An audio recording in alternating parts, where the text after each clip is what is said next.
ਜੀ ਤੁਸੀਂ ਦੱਸੋ ਨਾ ਦੁਬਾਰਾ ਜ਼ਰਾ ਕਿ ਕਿਹੜੇ ਸਾਲ 'ਚ ਤੁਸੀਂ ਕਹਿੰਦੇ ਵੀ ਤੁਸੀਂ 1902 ਵਿੱਚ ਪੈਦਾ ਹੋਏ ਹੋ।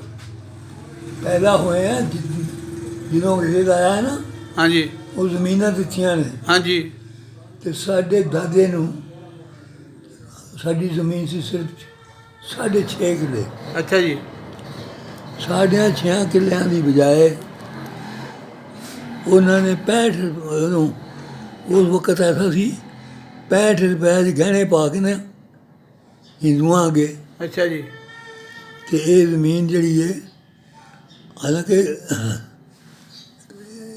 ਇਹ ਬਹੁਤ ਮਰਬੇ ਤੇ ਟੁੱਟ ਗਿਆ। ਅੱਛਾ ਹੁਣ ਕਿੰਨੀ ਉਮਰ ਹੈ ਤੁਹਾਡੀ? 116। 116 ਸਾਲ। ਹਾਂ ਤੇ ਜਦ ਪਾਕਿਸਤਾਨ ਬਣਿਆ ਕਿੰਨੀ ਉਮਰ ਦੇ ਸੋ? ਬਹੁਤ 45 ਸਾਲ ਬਣ 47 ਮੈਨੂੰ ਨਾ ਪਿਛਲੇ 47 ਪਾਕਿਸਤਾਨ ਬਣਿਆ ਹਾਂਜੀ ਤੇ ਦੋ ਹੋਈ 45 ਸਾਲ ਦਾ ਮਤਲਬ ਹੋਈ ਉਦੋਂ ਹੈ। ਉਦੋਂ 45 ਸਾਲ ਉਮਰ ਸੀ ਤੁਹਾਡੀ। ਹੋਰ ਹਾਂਜੀ ਭਾਈ ਸੁਣਾ 6 7 ਇਹ 7 ਸਾਲ 7 ਸਾਲ ਸ਼ਾਦੀ ਵੀ ਜਦੋਂ ਮੇਰੇ ਵਾਲਿਦ ਦੀ ਸ਼ਾਦੀ ਹੋਈ ਹੈ ਤੇ ਉਹ ਵੀ ਜੀ ਟੋਬੇ ਦੇ ਇਲਾਕੇ ਤੇ ਅੱਬੇ ਦੀ ਸ਼ਾਦੀ ਤੇ ਤੁਸੀਂ ਕੋਈ ਨਹੀਂ ਸੁਣਾ। ਹੈ ਅੱਬੇ ਦੀ ਸ਼ਾਦੀ ਤੇ ਤੁਸੀਂ ਕੋਈ ਨਹੀਂ ਸੁਣਾ ਨਾ। ਹਾਂ ਤੇ ਫਿਰ ਤੁਸੀਂ ਜਦ ਪਾਕਿਸਤਾਨ ਬਣਿਆ ਕਿੰਨੀ ਉਮਰ ਦੱਸੋ? ਯਾਰ ਦੱਸਿਆ ਨਹੀਂ ਕਿੰਨੀ? ਉਮਰ ਦਾ ਗਿਣ ਤੁਸੀਂ ਲਓ।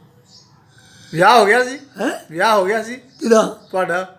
ਮੇਰਾ ਹਾਂਜੀ ਆਹੋ ਪਾਕਿਸਤਾਨ ਬਣਨ ਤੋਂ ਪਹਿਲੇ ਹੋ ਗਿਆ ਸੀ ਵਿਆਹ। ਹਾਂ ਅੱਛਾ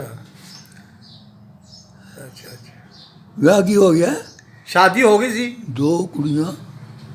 ਸ਼ਾਦੀ ਕਦ ਹੋਈ ਹੈ ਤੁਹਾਡੀ? ਹੈ ਸ਼ਾਦੀ ਕਦ ਹੋਈ ਹੈ?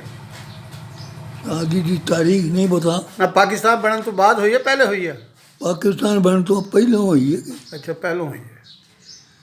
ਠੀਕ ਹੈ। 2 ਬੱਚੇ ਵੀ ਹੋਏ ਨੇ। 2 ਬੱਚੇ ਪਹਿਲੇ ਹੋਏ?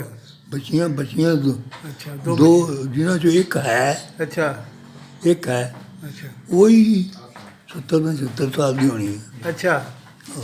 ਹੋ ਗਏ ਚਲੋ ਮਗਰ ਹੁਣ ਤੁਸੀਂ ਪੱਕਾ ਕਹਿੰਦੇ ਵੀ ਮੈਂ 116 ਸਾਲ ਦਾ ਹੈਗਾ ਵਾ, ਘੱਟ ਨਹੀਂ ਹੋਣਾ? ਘੱਟ ਨਹੀਂ ਘੱਟ ਨਹੀਂ ਹੋਣਾ ਆਪਾਂ। ਨਾ।